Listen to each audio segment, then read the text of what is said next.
Assalamualaikum warahmatullahi wabarakatuh. Innal hamdalillah nahmaduhu ta'ala wa nasta'inuhu wa nastaghfiruh wa na'udzu billahi min shururi anfusina wa min sayyiati a'malina. May yahdihillahu fala mudilla lahu wa may yudlil fala hadiya lahu. Asyhadu an la ilaha illallah wahdahu la syarika lah wa asyhadu anna Muhammadan 'abduhu wa rasuluhu la nabiyya ba'dah. Salawatu Rabbi wa salamuhu ala nabiyina Muhammadin wa ala alihi wa sahbihi wasallaman tasliman katsiran. Ma'asyiral muslimin ibadallah. Kembali kita membaca Ushulul Thalasah karya dari Al-Imam Al-Mujaddid Syekhul Islam Muhammad ibn Abdul Wahhab ibn Sulaiman At-Tamimi An-Najdi rahimahullah ta'ala. Dan kita masih pada risalah yang beliau sebutkan berkaitan dengan jenis atau dari rukun-rukun Islam. Yang pertama adalah bersyahadat, dan dibawakan oleh beliau rahimahullah ta'ala dalil-dalil yang menunjukkan bahwa persaksian persyahadatan itu adalah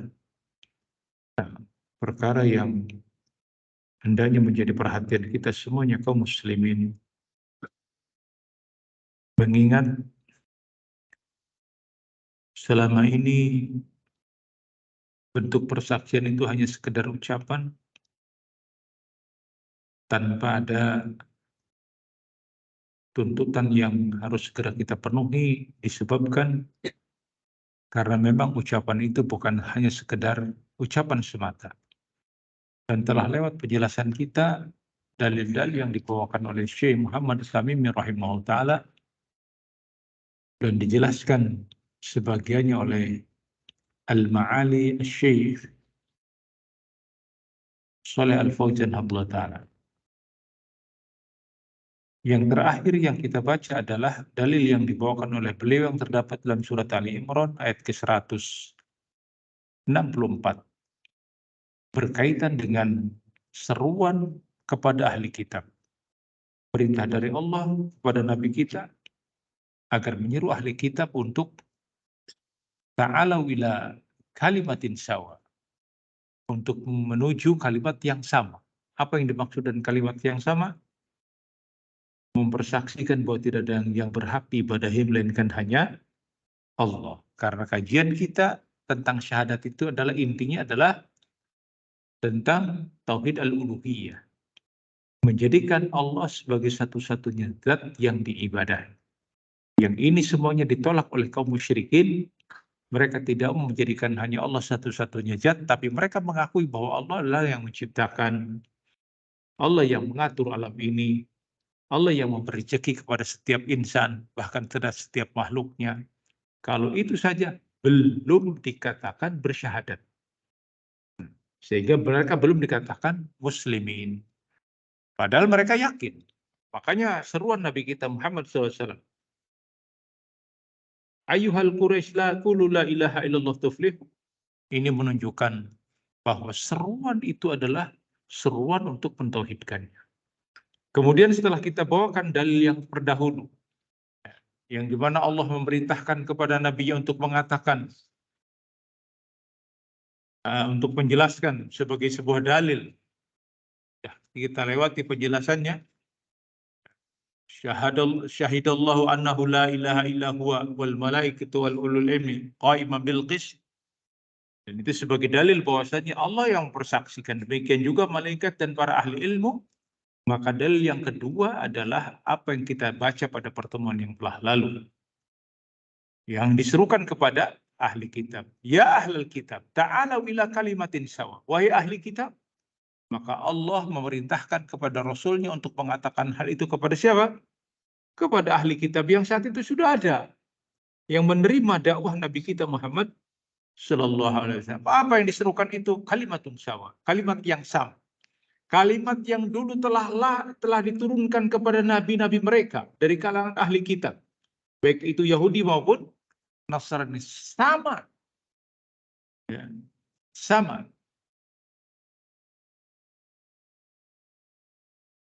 Bainana wa bainakum. Antara kami dengan kalian. Apa itu? Allah ta'budu illa illallah wa la tusyriku bihi syai'an. Hendaknya kalian ibadahi Allah dan tidak disekutukan Allah dengan sesuatu apapun. Ini seruannya. Dan itu sama kepada ahli kitab, baik Yahudi maupun Nasrani, maupun kepada Nabi kita Muhammad SAW. Sama.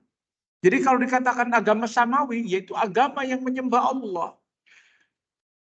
Kalau kemudian mereka yang mengaku agama samawi itu ternyata tidak melakukan hal yang seperti itu, berarti mereka telah merusak agama mereka itu sendiri. Sama seperti halnya kita kaum muslim pun akan sama mengalami hal yang sama. Kalau kita tidak menjadikan Allah satu-satunya zat yang diibadahi, berarti kita telah merusak agama kita. Sebagaimana Yahudi telah merusak, sebagaimana Nasrani telah merusak. Dan itu adalah sebuah keniscayaan takdir Allah untuk kita semuanya. Bahwa akan terjadi hal yang seperti itu. Sebagai ucapan Nabi kita alaihissalam. Lanat tabi'anna man kana qablakum. Niscaya kalian akan mengikuti orang-orang sebelum kalian. Dirinci, ya, sejengkal demi sejengkal, sehasta demi sehasta, sampai mereka masuk ke lubang biawak, lubang beput, ladakhaltum. Niscaya kalian akan mengikuti. Para sahabat bertanya, al-Yahud wa Nasara ya Rasulullah. Apakah itu yang dimaksud orang sebelum kami itulah Yahudi dan Nasrani? Kata Rasulullah, faman, siapa lagi?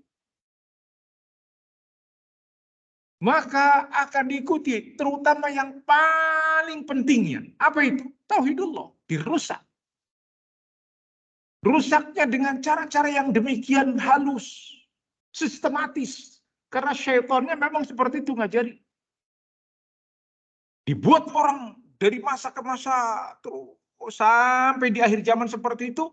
Bahwa itu bukan kesyirikan. Itu adalah bentuk pemuliaan kepada para aulia Allah. Kepada orang-orang saleh, kepada orang-orang tua, kepada orang-orang yang memiliki jasa besar. Sama persis. Hanya saja tidak disadari. Yang paling menyedihkan adalah justru ada di tengah-tengah kaum muslimin, mereka menyuruh ke sana dan menjadi pembelanya. Akidah kami justru yang seperti itu. Doyan kami ini dengan melakukan penyembahan kepada kuburan. Walaupun mereka nggak mau disebut penyembah kubur. Kami tidak menyembah kubur. Kami minta kepada Allah. Hanya dengan cara seperti ini kami memuliakan mereka. Kata tersisa. Hanya modus yang berbeda. Demikianlah ma'asyiral muslimin ibadallah. Maka sungguh menyedihkan. Ketika keyakinan ini kita coba tawarkan kepada umat, kita hidupkan kembali. Maka tudingan-tudingan itu akan bermunculan.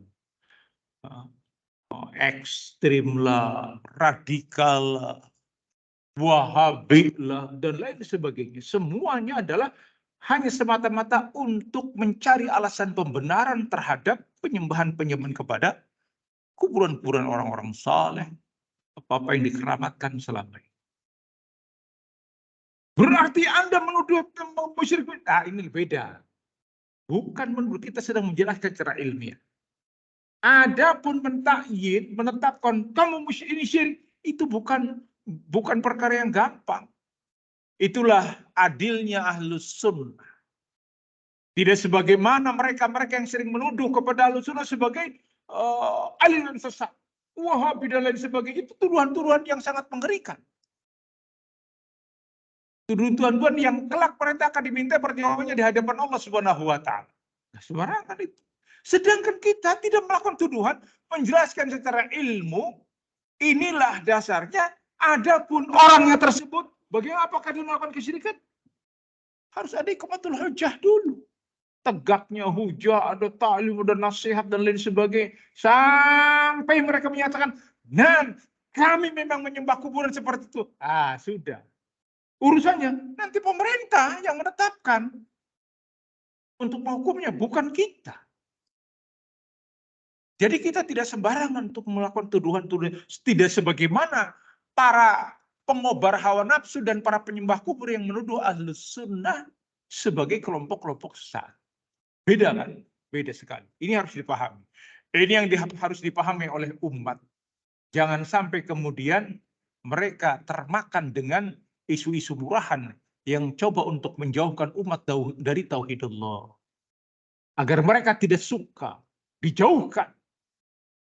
Maka semoga Allah Subhanahu wa taala memberikan kesabaran kepada para ulama Ahlus Sunnah, para duatnya, para ustadznya, dan semoga Allah istirahatkan kita dari semuanya, dari cercaan orang-orang yang memang tidak memiliki ilmu dan tidak memiliki ghirah dalam masalah pembelaan kepada agama ini, disebabkan karena mereka hidup dari kegelimangan dosa orang-orang yang mereka pengaruhi untuk terus ikut di dalam kesyirikan-kesyirikan atau kepada perkara-perkara muhdas tadi. Wa nasallallahu salamah wal afiyah wa nasallahu taufiq wal hidayah. Kemudian ma'asyiral muslimin ibadallah, disebutkan dalam ayat seterusnya, yakni dalam kalimat berikutnya adalah wala yattakhidha ba'duna ba'dun arbaban min dunillah. Jangan kalian, makanya, dan tidak menjadikan antara kami dan kalian itu ada arbaban min dunillah. Arbab sebagaimana sudah kita jelaskan pada pertemuan yang telah lalu adalah rahib-rahib atau para ulama. Allah telah mengingatkan kita kaum muslimin di dalam surat At-Taubah ayat ke-31 di mana Allah berfirman tentang orang-orang Yahudi dan Nasrani. Ittakhadhu ahbarahum wa ruhbanahum arbaban min dunillah. Mereka telah menjadikan rahib-rahibnya, ruhban. Ruhbaniyah itu adalah tokoh-tokoh agama. Tokoh-tokoh agama mereka dan ulama-ulama mereka yang mereka jadikan arbaban min dunillah. Rabb, ya. Seperti ucapan Rabbul Alamin, Alhamdulillahi Rabbil Alamin. Rabb maksudnya adalah yang kalau diterjemahkan secara bebasnya dijadikan sebagai Tuhan-Tuhan selain Allah. Sudah kan kita jelaskan tentang kisah Adi bin Hatim pada pertemuan yang lalu kan? Masih ingat? Tentang bagaimana sahabat ini mengingkari bahwa mereka telah menyembah para rahib-rahibnya dan para ahli ibadah. Kami tidak menyembah mereka ya Rasulullah. Kami tidak mengibadahi mereka.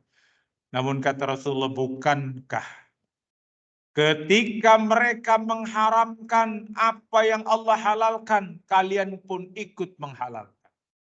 Bukankah ketika Allah menghalalkan, namun kemudian mereka mengharamkan, maka kalian pun ikut mengharamkan? Bukankah demikian?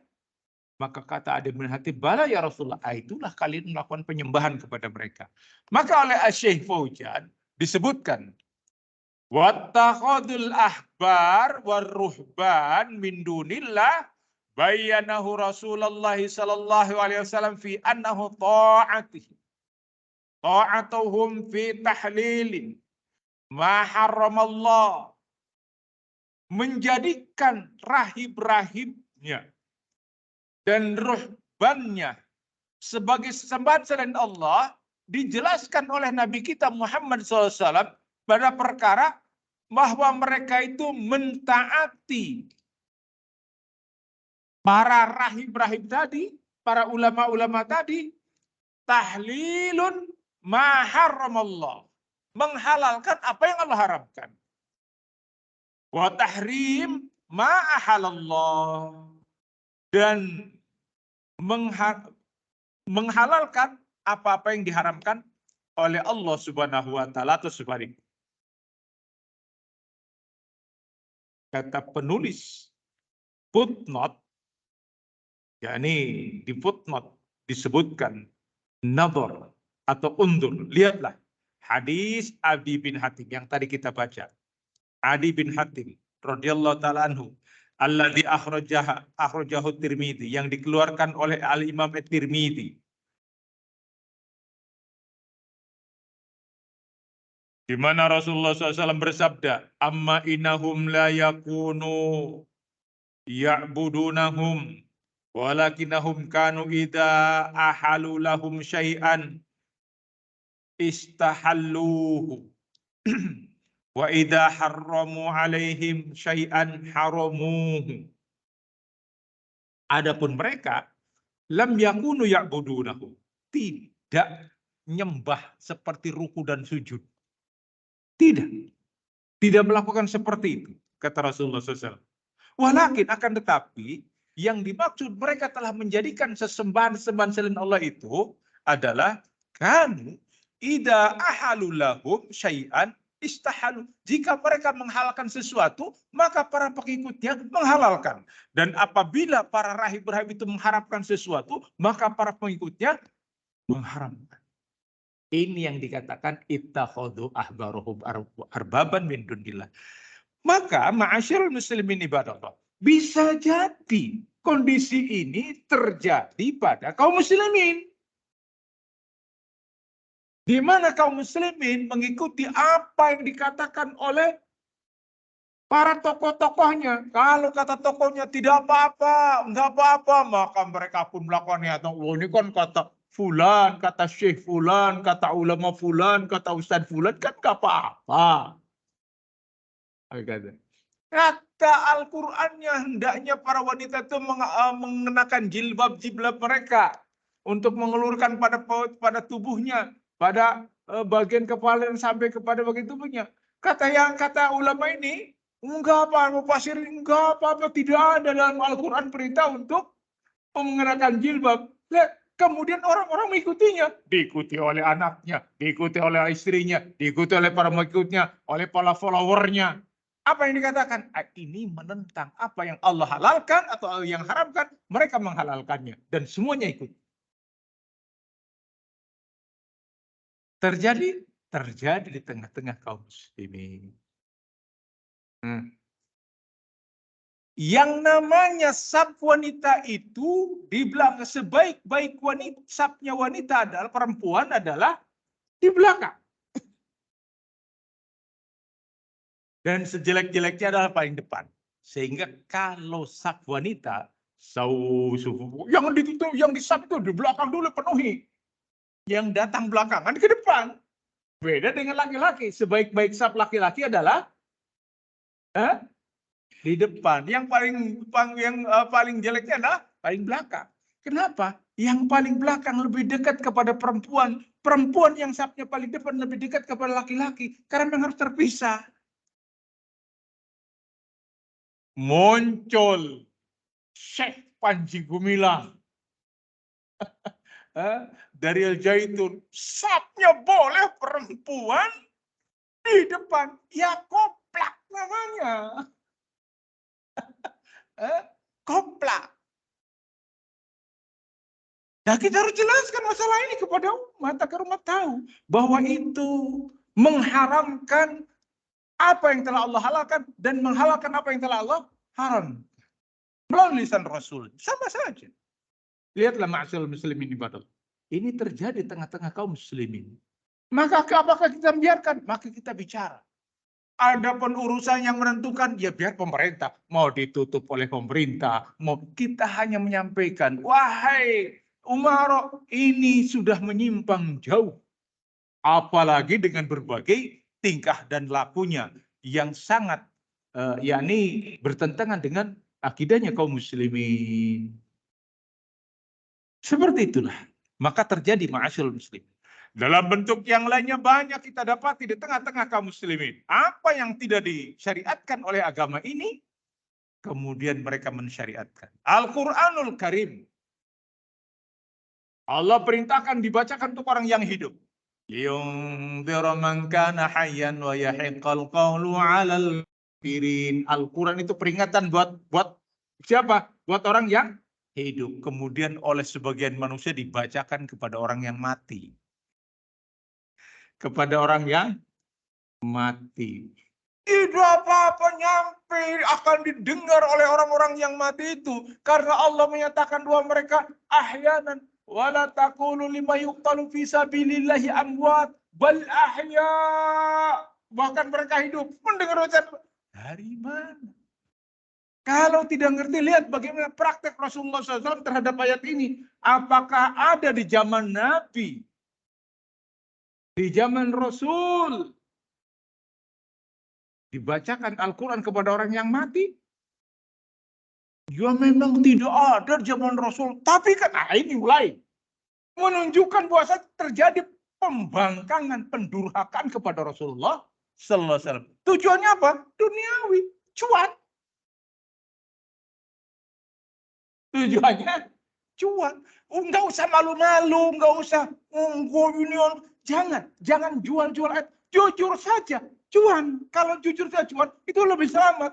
Artinya lebih akhaf, lebih ringan daripada membawa dalil. Daripada membawa Al-Quran. Jujur saja, ini proyek 40 hari 40 malam dapat sekian puluh juta, itu lebih pengakuan itu lebih jujur. Daripada harus bawa dalil di zaman dulu, di zaman begini. Nggak ada di zaman siapa. Di zaman para ulama nggak ada kelakuan seperti itu. Baru zaman sekarang. Nah, kemudian membawa keterangan-keterangan agama. Tapi kalau saya memang membutuhkan dana itu untuk, nah itu masih bagus. Ngaku. Muslimin ibadah. Inilah kondisi yang terjadi. Maka ketika orang mengikutinya, ya betul, saya mengikutinya. Berarti dia menghalalkan apa yang Allah haramkan. Atau sebaliknya, mengharamkan apa yang Allah halalkan. Maka inilah yang tidak boleh. Yang tidak boleh terjadi. Adapun anak-anaknya, maka sesungguhnya itu adalah waladun saleh yad'u lahu. Anak soleh yang mendoakan. Apakah bacaan Al-Quran saya akan sampai kepada orang tua? Maka kita katakan Al-Quran menjelaskannya. Walaisal insan illa ma syaa. Tidaklah apa yang didapatkan oleh manusia melainkan hasil usaha. Bacaan Al-Quran anak, ibadahnya anak, korbannya anak, hajinya anak, maka pahalanya akan sampai kepada orang tua, diminta atau tidak diminta. Kenapa? Karena anak hasil usaha. Lah kalau orang lain harus ada sebab akibatnya. Kalau ikhlas nih, saya mendoakan si fulan, kita mendoakan kaum muslimin, Allahumma ighfir lil muslimina wal muslimat wal mu'minina wal ahya'i minhum wal amwat, bagi mereka yang hidup ataupun yang telah meninggal. Maka sampai kalau ikhlas. Tapi kalau ada jadi implikasi. Jadi ada impliknya. Ya kalau ada ininya bolehlah ngumpul. Kalau tidak, nah berarti kan ada implikasinya. Menunjukkan ketidakikhlasannya. Kalau tidak ini nggak datang, ya nggak bisa datang. Saya kan ada urusan yang lain. Ah berarti ada implikasi. Belum tentu. Lihat. Tapi kalau anak, jangan kemudian dalil untuk anak dibawa secara umum. Dalil khusus ini. Oh, itu kan waladun soleh ya dulu. Lah anak soleh sampai anak siapa? Gitu kan? Nah, barakallahu fikum. Terkadang sering yang seperti ini dibuat membuat bingung umat Islam. Maka tidak usah bingung. Intinya adalah jangan mengharamkan apa yang Allah halalkan dan jangan menghalalkan apa yang telah Allah haramkan. Karena itu akan berakibat yang sangat buruk. Kita mengikuti orang-orang Yahudi dan Nasrani dalam perkara seperti itu. Kata Syekh, hada makna ittakhuduhum arbaban min dunillah. Itulah makna menjadikan arbab mereka, yakni Rabb selain Allah Subhanahu wa taala. Idza kanu yuhalliluna ma haramallah, jika mereka menghalalkan apa yang Allah haramkan, wa yuharrimuna ma ahallallah, dan juga mengharamkan apa yang Allah halalkan. Kata Syekh, wal khulasah, kesimpulannya. Nah, ini kesimpulan. Ya, karena mungkin panjang juga ya. Kesimpulannya gitu kan. Kesimpulannya ternyata panjang juga. Makanya sampai udah bertahun-tahun, hampir 56 pertemuan ini, ya, masih belum salah juga bro setengahnya. Insya Allah, mudah-mudahan kita dapat faedah. Wal khulas, kesimpulan, an la ilaha illallah laha ruknan, bahwa yang namanya la ilaha illallah itu ada dua rukun, ada dua syarat rukunnya. Huma an-nafyun wal isbat. Keduanya itu adalah mentiadakan dan menetapkan. La ilaha mentiadakan, illallah dan menetapkan. Nafyun wal isbat.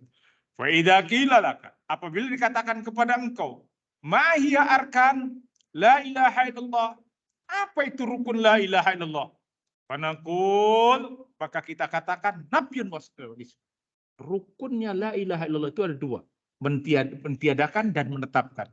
Mentiadakan la ilaha, menetapkan illallah, begitu ya, rukunnya dua.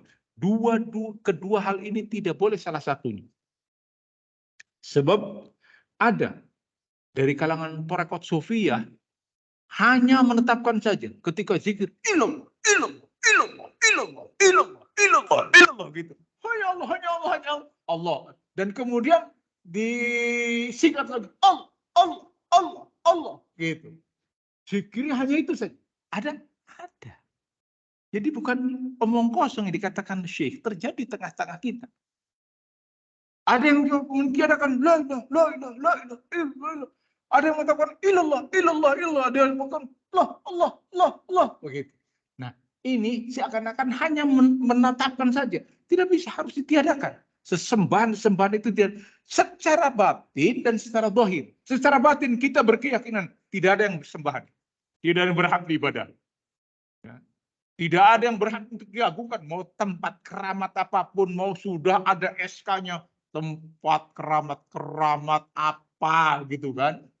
Mau di SK kan, mau SK gubernur, mau SK bupati, selama itu bukan sesuatu yang katakanlah selama itu ada sesuatu yang diibadahi selain Allah, maka kita katakan itu bukan sembahan. Nah, tapi ya orang maksa datang ke sana untuk minta itu dan lain sebagainya. Demikianlah. Wa syurutha sab'atun, dan syaratnya itu ada 7. La nafi'a illa bihada syurut. La tanfa'u illa bihadihi syurut. Maka tidak ada manfaatnya kecuali dengan terpenuhinya syarat-syarat tadi, yang terkumpul pada satu kalimat, ilmun yakinun wa ikhlasun wa sadaqaqun wa sadaqa ma'a mahabbatin wan qiyadi wal qabuli laha.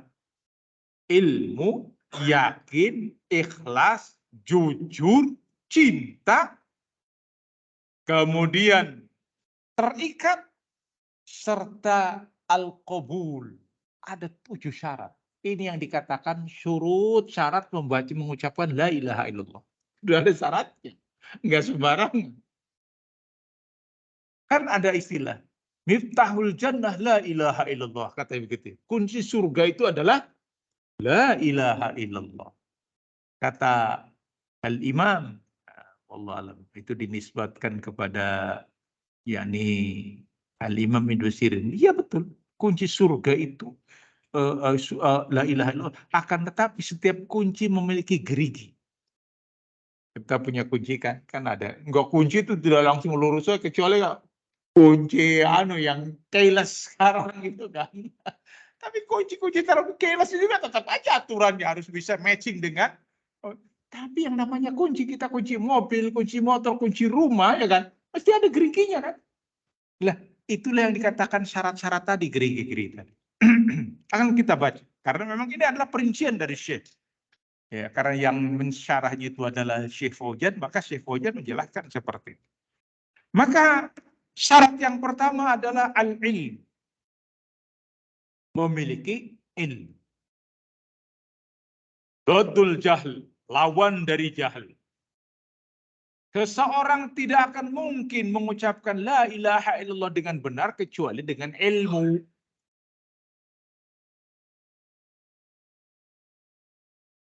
Falladhi yaqul, maka orang-orang yang mengatakan la ilaha illallah bilisanihi wa yajhalu ma'naha hadza la tanfa'u la ilaha illallah.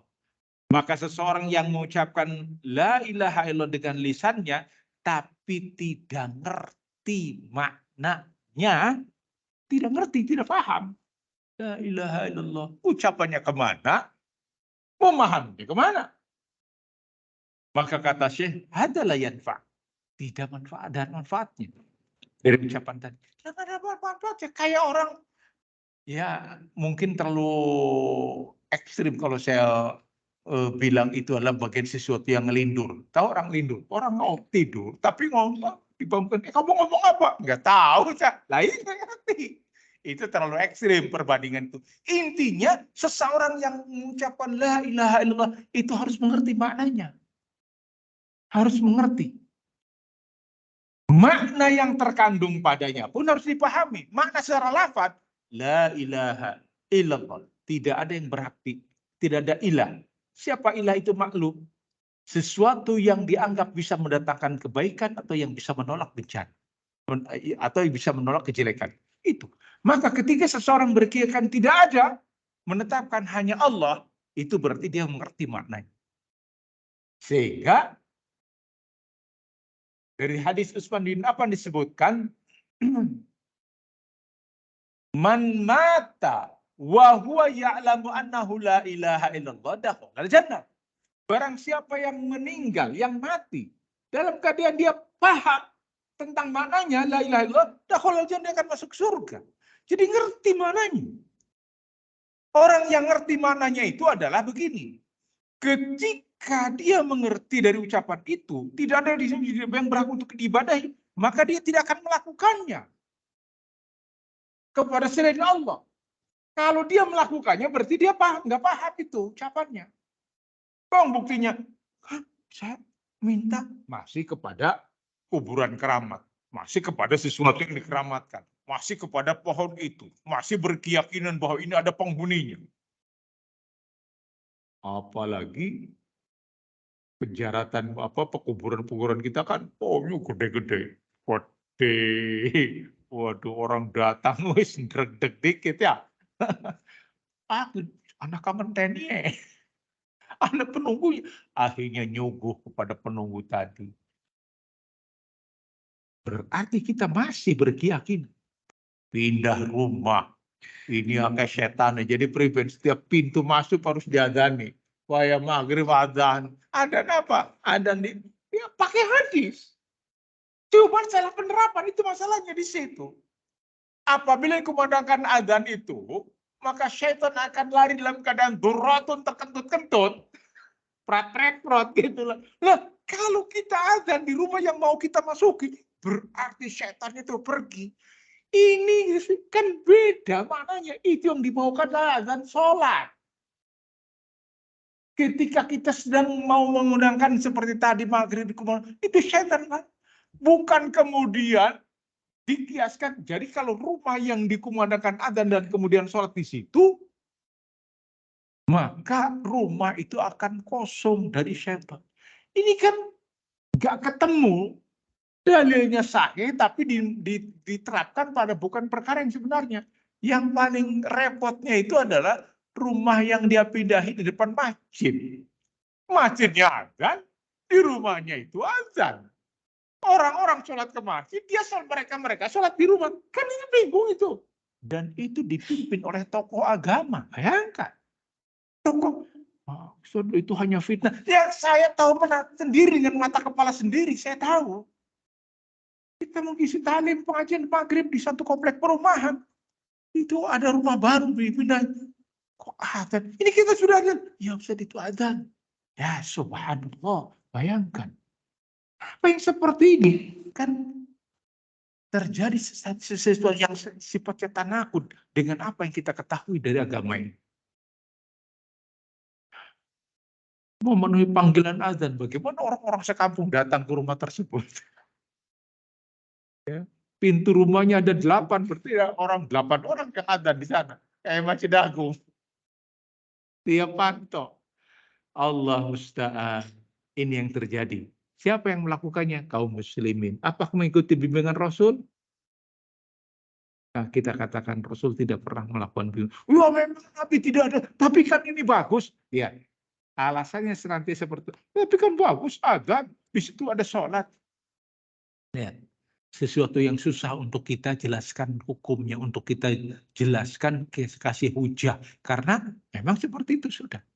Berat di tengah tahun, kecuali kita terus menjelaskan tentang ilmu ini kepada umat. Hati-hati kaum muslimin. Jangan tanya lagi yang nyembelih ayam. Pindah rumah, nyembelih ayam. Tujuannya apa? Untuk supaya tidak diganggu oleh syirik. Kalau ini jelas-jelas kesyirikan. Ya. Yudzabah bi ghairillah. Menyembelih bukan karena Allah disuguhkan kepada jin. Ya, dilarungkan ke laut dan lain sebagainya. Itu amalan yang mungkar. Dari mana itu terjadi? Disebabkan karena tidak berilmu tadi. Mengucapkan la ilaha illallah tidak memiliki ilmu. Kalau orangnya berilmu tentang la ilaha illallah, maka dia tidak akan melakukan seperti itu. Kenapa? Dia sudah mengikrar, tidak ada yang berhak untuk diibadahi, tidak akan bisa mendatangkan manfaat, tidak akan bisa mendatangkan mudarat, tidak akan bisa memberikan balai, tidak akan bisa dengan ilallah, melainkan hanya Allah. Itu intinya. Oleh karena itulah, ketika ada orang yang mengucapkan la ilaha illallah pada masa Nabi, kemudian dibunuh juga oleh Usama bin Zaid, maka Rasulullah SAW marah. Akal tahu taman kola la ilaha illallah ya Usama. Engkau telah membunuh orang yang telah mengucapkan la ilaha illallah. Wahai Usama. Dia takut dengan pedangku ya Rasulullah. Apakah engkau telah belek dadanya, dibelah, dilihat hatinya, bahwa dia takut kepadamu? Karena ma'ruf orang-orang saat itu, di zaman masa itu, kalau orang sudah mengucapkan la ilaha illallah, maka sudah selesai urusannya. Dia yakin. Beda dengan orang sekarang. Mengucapkan la ilaha illallah, tapi hatinya tidak paham, tidak ngerti. Yang ngerti pun tidak. Ada orang yang ngerti, paham, mengucapkan, tapi tidak diyakini dengan hati. Nanti akan ada poin yang kedua ya. Itulah orang-orang munafik. Ya, tidak yakin. Itu yang pertama paham ya, tentang masalah berilmu. Maka kita wajib berilmu. Ilmu secara lafadznya, la, tidak ada. Ilah, yaitu sembahan. Illallah, tidak ada sembahan melainkan hanya Allah. Sehingga dimaknai, la ma'buda bihaqqin illallah. Tidak berhak diibadahi melainkan hanya Allah. Sesuatu yang disembah, yang diibadahi. Yang kita berdoa kepadanya, yang kita berharap kepadanya, yang kita memohon kepadanya, yang kita itu yakni merasa takut kepadanya. Itulah sesuatu ilah yang tidak boleh kita perlakukan melainkan hanya untuk Allah Subhanahu wa taala. Yang kedua, wal yakin. Wala yakunu ma'ahu syak, yang padanya tidak ada keraguan. Li'anna ba'dhan nas qad ya'lamu ma'naha. Karena ada sebagian manusia ngerti maknanya. Walakin indahu syakkun fi dzalik. Akan tetapi mereka ragu. Tahu maknanya, tidak ada yang berhak diibadahi, tapi mulai ragu hatinya. Benar tidak? Falaisa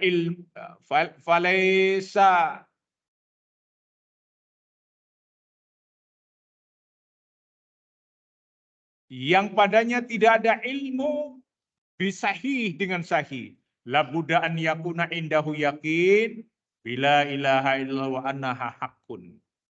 Maka sudah menjadi kewajiban atas dirinya untuk yakin bahwa tidak ada yang berhak diibadahi melainkan Allah, itu adalah sebuah kebenaran. Ya, ragu.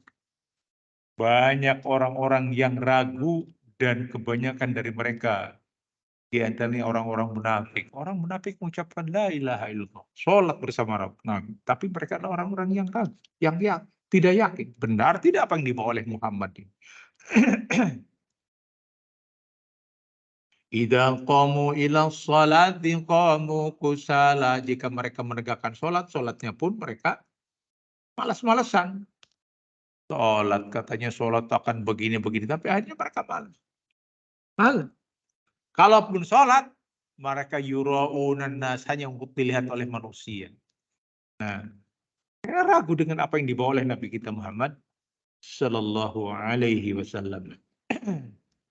Oleh karena itu, ma'asyiral muslimin ibadallah, hendaknya berhati-hati agar kita jangan sampai ada sedikit pun rasa ragu pada diri kita. Wal ikhlas, adapun ikhlas, dodu syirik, lawan dari kesyirikan. Ba'dun nas yaqulu la ilaha illallah walakinnahu la yatruku syirik.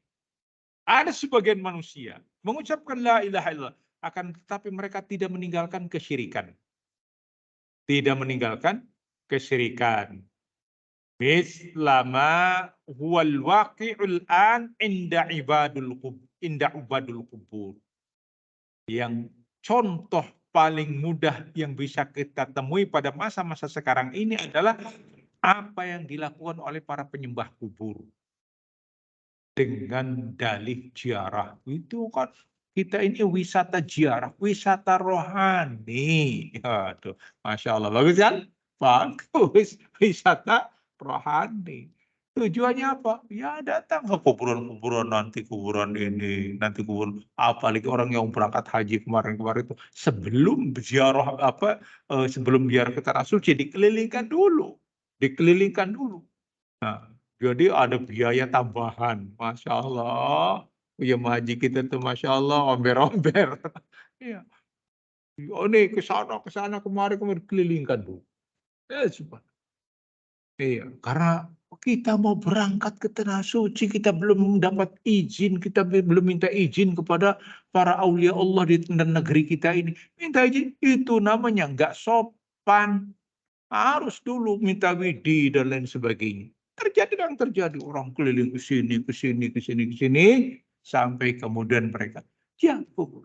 Intinya apa? Meminta kepada wahai syekh, wahai fulan dan lain sebagainya. Kami minta diselamatkan dan lain sebagainya. Luar biasa. Bahkan ada satu daerah gak boleh melewati jembatan, harus jalan, gak boleh naik mobil. Lewat dulu, nanti setelah lewat jembatan itu baru naik mobil. Panas-panas siang-siang itu. Ada di wilayah kita di sekitar sini. Terjadi di tengah-tengah kaum muslimin. Takut. Kalau nanti kita naik kendaraan melewati jembatan tersebut, itu nggak sopan. Jangankan kalian, itu macan Prabu Siliwangi aja jatuh di situ neplok.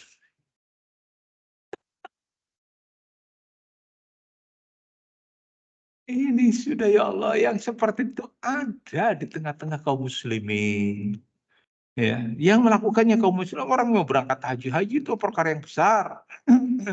Ya, perkara yang besar. Nggak tahu jembatannya kata jembatan Mas Kumambang. Itu masih ada. Hatta orang-orang yang dianggap alimnya yang ngerti Al-Qur'an, kok masih percaya, ya? Masih percaya yang kayak gitu. Menunjukkan memang ya itu tadi. Akidahnya masih IQ-nya masih jongkok. Mengerikan.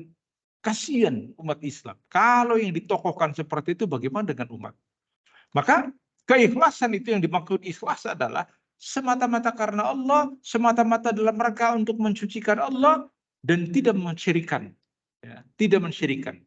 Sehingga sebagian manusia ada yang paham tentang makna la ilaha illallah, akan tetapi mereka tidak meninggalkan. Bahkan mentolerir. Bahkan menganjurkan seperti itu. Mereka berdalil dengan yakni ziarah. Kalau ziarah ya, itu perintah dari Nabi. Fajurul kubur. Berziarahlah kalian, silakan. Untuk apa? Mengingatkan pada kematian. Kalau mengingatkan pada kematian, nggak mesti pada kuburan-kuburan keramat. Kuburan yang di sekitar kita. Makanya kan, kuburan itu kalau ada yang di tengah kota, jangan digusur jadi mall. Biarkan ini sebagai sebuah kuburan. Tapi dirapihkan sehingga orang-orang bisa ziarah. Kalah dengan kuburan maka pahlawan bersih kan gitu ya. Rapi, harusnya kayak gitu kuburan itu. Rapi, bersih sehingga tiap kita untuk datang ziarah kita. Kan disunahkan ziarah kubur itu adalah di malam hari.